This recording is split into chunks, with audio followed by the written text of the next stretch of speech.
ये सीधे आज के इस बेहद दिलचस्प और प्रेरणादायक विश्लेषण में गोता लगाते हैं। आज हम एक ऐसी ऐतिहासिक घटना पर बात करने वाले हैं जो हमें सिखाती है कि अपनी भावनाओं पर, खासकर तब जब हालात बिल्कुल हमारे खिलाफ हों, महारत कैसे हासिल की जाए। तो आइए, शांति ही सच्ची ताकत है, बुद्ध की अद्भुत शिक्षा, इस सफर की शुरुआत करते हैं।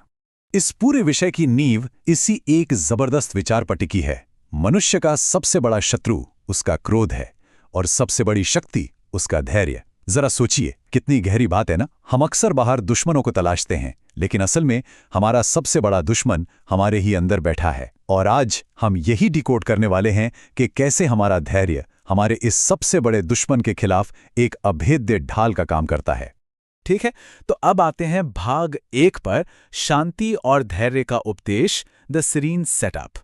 चलिए खुद को उस माहौल में ले चलते हैं। अपने दिमाग में एक छोटे से गांव की तस्वीर बनाइए। एक विशाल बरगद का पेड़ है, गहरी शांति छाई हुई है और लोग बिल्कुल मंत्रमुग्ध होकर भगवान बुद्ध की बातें सुन रहे हैं। वहां बैठे हर एक इंसान को वो सुकून महसूस हो रहा है, एकदम शांत ठहरा हुआ माहौल। लेकिन तभी भाग 2, क्रोध का अचानक प्रवेश। शांति कैसे भंग होती है, देखते हैं। अचानक से वो सारा सुकून जैसे कांच की तरह टूट जाता है। एक आदमी बिल्कुल तमतमाता हुआ गुस्से में वहां आता है और सीधे बुद्ध को भला बुरा कहना शुरू कर देता है, उन पर मूर्ख होने का इल्जाम लगाता है। अब जाहिर सी बात है, जब कोई आपके गुरु का ऐसे अपमान करे तो गुस्सा आना लाजमी है। वहां बैठे शिष्यों का पारा चढ़ने लगता है और हालात पूरी तरह से बेकाबू होने की कगार पर आ जाते हैं। और यहीं से आता है हमारा भाग 3, मौन और शांति की शक्ति, the power of the pause. अब इस पर बुद्ध का रिएक्शन देखिए। इतने भारी हंगामे के बीच भी उनके चेहरे पर रत्ती भर भी क्रोध नहीं था। उन्होंने बस शांति से अपना एक हाथ उठाया और अपने उग्र होते शिष्यों को रोक दिया। जरा सोचिए उस पल के बारे में।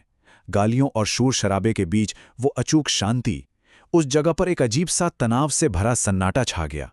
कुछ देर बाद वो आदमी अपनी ही भड़ास निकालकर पूरी तरह पस्त हो गया। उसकी सारी ऊर्जा खत्म हो गई और तब एकदम बौखलाकर उसने पूछा, मैं तुम्हारा इतना अपमान कर रहा हूं, फिर भी तुम शांत कैसे हो? थोड़ा रुक कर इस सवाल के बारे में सोचते हैं। सच में कोई ऐसे कैसे शांत रह सकता है? चलिए अब इसके पीछे का राज जानते हैं। भाग 4, अस्वीकृत उपहार का रहस्य। अब जो बात यहां सबसे दिलचस्प है वो है बुद्ध का जवाब। उन्होंने बहुत ही प्यार से एक सवाल पूछा कि अगर कोई इंसान देने वाला बनके कोई उपहार दे और सामने वाला उसे लेने से ही मना कर दे, तो वो उपहार आखिर किसका हुआ? तर्क बिल्कुल सीधा है ना। अगर कोई ले ही नहीं रहा तो वो चीज वापस देने वाले के पास ही रह जाएगी। और फिर बुद्ध ने वो बात कही जो सीधे दिल पर लगती है। ठीक वैसे ही मैं तुम्हारे अपमान को स्वीकार नहीं करता, इसलिए तुम्हारा क्रोध तुम्हारे पास ही रहेगा। मतलब गेम ओवर। जब हम किसी दूसरे की नफरत को अपने अंदर जाने ही ना दें, जब हम उस जहर को पीने से ही इनकार कर दें, तो उनका वार पूरी तरह बेअसर हो जाता है। यही है इस पूरी कहानी का असली सार। भाग 5, घृणा पर करुणा की विजय। तो सबसे अहम बात जो हमें यहां से सीखनी चाहिए वो ये है कि उस आदमी का सारा अहंकार एक पल में चकनाचूर हो गया और वो बुद्ध के पैरों में गिर पड़ा। उसने सीखा कि क्रोध को हमेशा प्रेम से जीतो और घृणा को करुणा से। ये सिर्फ किताबी बातें नहीं हैं, ये दिखाती हैं कि शांति में कितनी गजब की ताकत होती है। शांति ही सच्ची ताकत है। तो अब इस विश्लेषण के अंत में एक बहुत बड़ा सवाल हम सबके लिए। अगली बार जब कोई हमें अपने क्रोध का उपहार देने की कोशिश करे, तो क्या हम उसे स्वीकार करेंगे या बुद्ध की तरह उसे वापस लौटा देंगे? चॉइस पूरी तरह हमारी है।